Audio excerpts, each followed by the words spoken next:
Welcome back for another deep dive. We're going to be talking about cybersecurity, and well, things are getting kind of crazy out there. Yeah. We've got some recent articles and a podcast episode all about, you know, uh, security news and how fast the landscape is changing. So we're Yeah. going to figure out what all this means for, you, the listener. It's pretty wild, like it's not just about companies getting their data stolen anymore. Right. We're talking like global countries fighting each other. Countries are involved Yeah. and we've got these like weaknesses in our tech. And then you throw in the economy and like how everything's all messed up. Right. And it just makes this like this perfect storm. Yeah, it's like the perfect recipe for disaster. Yeah. One of the first things that stood out to me was the Stoli vodka story. Like Wow. ransomware attack actually made them go bankrupt. It's crazy. It's a Right. global company. Yeah. That's a huge warning sign. It is. And it wasn't even like just losing information. Hmm. What happened was back in August, hackers got into their system, their ERP system, Oh, wow. which that's like the software that runs like pretty much everything the company Yeah, does. also it's mission critical. Yeah. So when they hit that, it just brought everything to a halt. They had to do everything manually. Oh my gosh. And that on top of other problems they were already having, that's what finally led to bankruptcy. Wow. So it's not just about like, oh, we need to keep our data safe. It's about like, if this happens, the business is done. Yeah, it's existential. Yeah. And you see this happening, bigger picture too. Like, look at what North Korea is doing. They're Ah. running these social engineering campaigns, Mm-hmm. and they're going after cryptocurrency companies. Oh, interesting. And you think, okay, those guys are, tech savvy. They know what's up. Right. But even the FBI is saying, like, these attacks are working. Like, they're actually making off with money. Wow. And it's scary how effective they are. So even the experts are vulnerable. I mean, that's pretty scary. Yeah. Speaking of scary, there's that attack, Salt Typhoon, Yeah. that the U.S. government is calling it. That one targeted like internet companies, telecom companies. Yeah, telecom and internet. Here in the U.S. and all over the world. Yeah. And it was so serious that they actually briefed the entire U.S. Senate on it. I know. They had to like pull everybody in for a classified briefing. Wow. And the senators, they were just blown away by how big and how complicated this attack was. I bet. Some of them were even, saying, hey, why didn't we do anything to stop this? Like, why weren't there preventative measures? Yeah, that's a good question. Yeah, it definitely shook things up. It's a big deal because, I mean, the Consumer Financial Protection Bureau, the CFPB, they actually told their people that they can't use their phones for work anymore. I know. That's a huge reaction. It's pretty drastic. But, I mean, it shows just how worried everybody is, right? Right. I mean, if these big telecom companies can't even keep their own networks safe, Right. then, just limiting access, limiting your exposure. Yeah. It's one way to try and protect yourself. Yeah. So what about the FCC? Like they're pushing for these tighter security rules, right, for telecom companies. Is that going to be enough, you think? I mean, it's a step in the right direction for sure. Right. But there are, a lot of people who are skeptical. Yeah. Some people are like, it's not going to work. Others are worried about, like, how do you actually put this into practice? Right. Especially for, like, the smaller telecom companies. Yeah, they don't have the resources. Exactly. Yeah. And it's interesting, right? Like, they made this ruling just a month before a new administration takes over. Right. So who knows what's going to Who happen? knows if it'll even, stick around. Right. And even if it works out perfectly, it could take years to actually implement it fully. Yeah. So we're kind of, stuck in this vulnerable spot for a while. Yeah. A lot of people are thinking that, just hoping the industry does the right thing on their own, it's not going to cut it. We need like laws. Right. We need laws that have some teeth, So laws with big penalties. Like, Yeah, like make them pay attention. right. Because fine, that's not going to scare a huge company. No, not at all. If this like critical infrastructure goes down, the potential for damage is huge. Yeah. Like we're talking about the cloud. Right. We're talking about telecom. That whole sector's worth $800 billion. Yeah, it's a huge part of our like daily lives now. Exactly. And if something happens, it could be a real disaster. Yeah. Like economically, it would be a disaster. Maybe that's what it'll take to finally get Congress to do something, Right. And everybody's so worried about this right now. Yeah. There's a chance we could actually see some real changes, Hmm. like maybe even both sides of the aisle will agree on something. Yeah, yeah. Okay, so we're dealing with these cyber threats that just keep getting bigger. Hmm. The technology is complicated, it's hard to secure, Yeah. and we desperately need to improve our defenses. It's pretty intense. What what stands out to you the most about all this? I think for me, it's just how fast everything's moving. Like, we've got governments, we've got cyber criminals, we've got these vulnerabilities in the tech itself. Right. It's all coming together so quickly. And it's not just about protecting data anymore, it's about protecting our infrastructure, our economy, our way of life, really. It's kind of scary when you think about it that way. Yeah, it is. But it's good that we're talking about it, so, we can do something about it. Exactly. Awareness is the first step. It really is a lot to think about, but let's kind of zoom in a little bit here. Let's talk about what companies are actually dealing with when they're trying to secure their stuff. Keeping your systems safe is super important as businesses rely more and more on digital systems, and that's where turnkey cybersecurity can really help. Yeah, we're here to help small businesses just like yours make sure they're safe and sound in this crazy world of cybersecurity. And we offer a whole suite of services specifically tailored for you. So that's ensuring CMMC compliance and doing penetration testing. We also run vulnerability scans, and we can help you develop a comprehensive risk assessment. And it doesn't stop there, right? No, it doesn't. We handle incident response, should the unfortunate happen, and we guide you through migrations like GCC. We just want to make sure your transitions are smooth and that you're secure. It's all about peace of mind, right? You focus on what you do best, running your business, and we'll make sure that your digital world is safe and sound.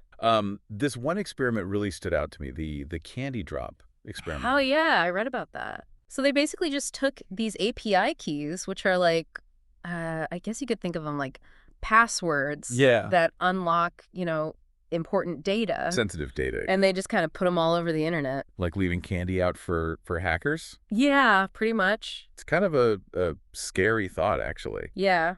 But I mean, it sounds so simple. Like, would that even work? Right. But it did. Like, some of those keys were found and used within minutes. Oh, wow.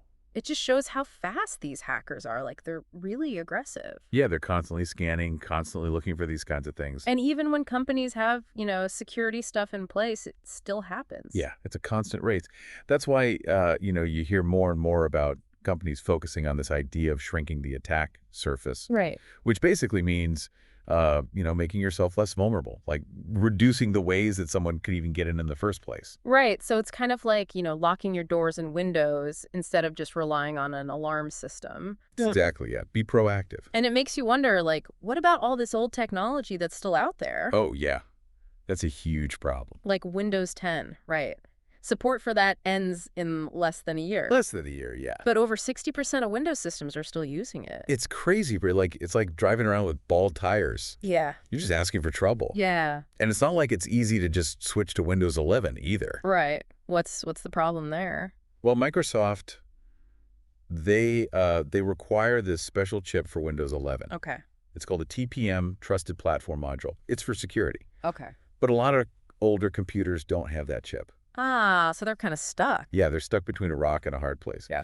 Like, do they stick with the old system that's not supported anymore? Right. Or do they spend a ton of money on new computers? Right. It's a tough choice. Especially for, organizations that don't have a lot of money to throw around. Yeah.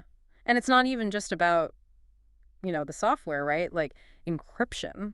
Yeah, that whole debate's getting really complicated. Yeah, because, like, the FBI, they've always been against encryption, right? Yeah, they've said it makes it harder to investigate crimes and stuff. Right. But now, with the Salt Typhoon thing, they're saying, hey, everyone should use encrypted apps. Yeah.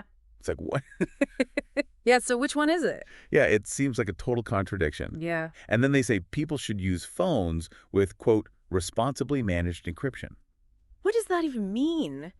Yeah, that's what everyone's asking. Like, is that just a fancy way of saying they want a back door Right. so they can still get in? Right. Yeah, it makes you wonder. Yeah, it definitely raises some eyebrows. It's this whole tension between security and privacy. Right. And both of those are super important, especially these days. Yeah.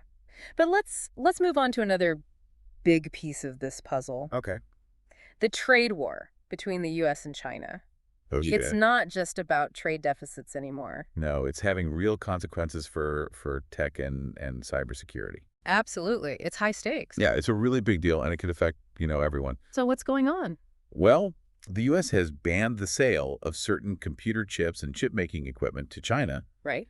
and then they've added even more companies to their Do Not Sell To list. Wow. It's a big escalation. Yeah.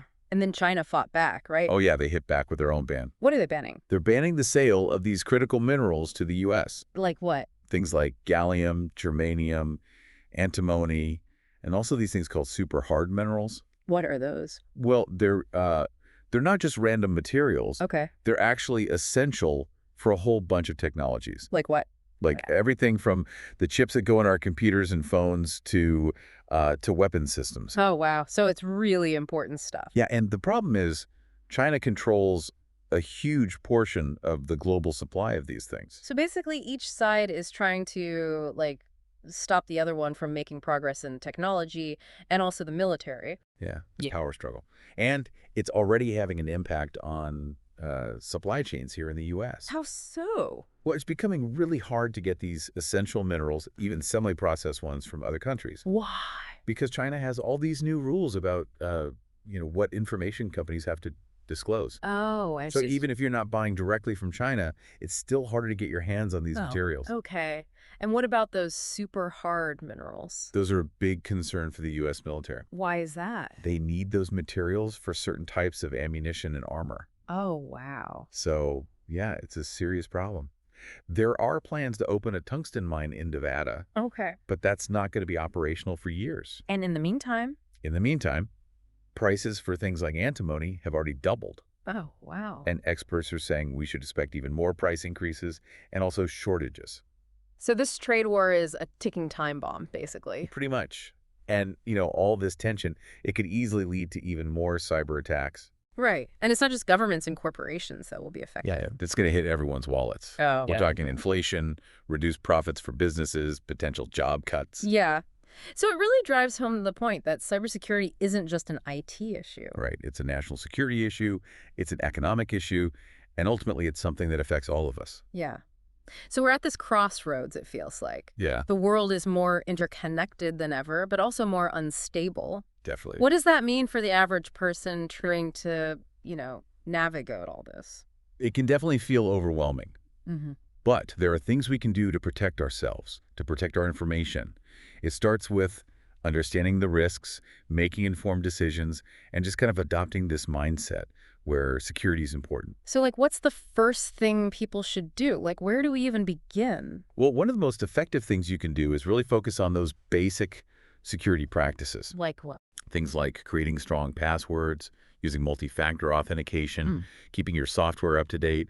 These might seem like small things, but they can really make a big difference in reducing your vulnerability. Yeah, it really is a crazy world. It's changing so fast. Yeah. It's like we're all characters in some kind of cybersecurity thriller. Yeah. Like every day there's a new plot twist. And our choices really matter. Yeah, they do. They determine how the story ends.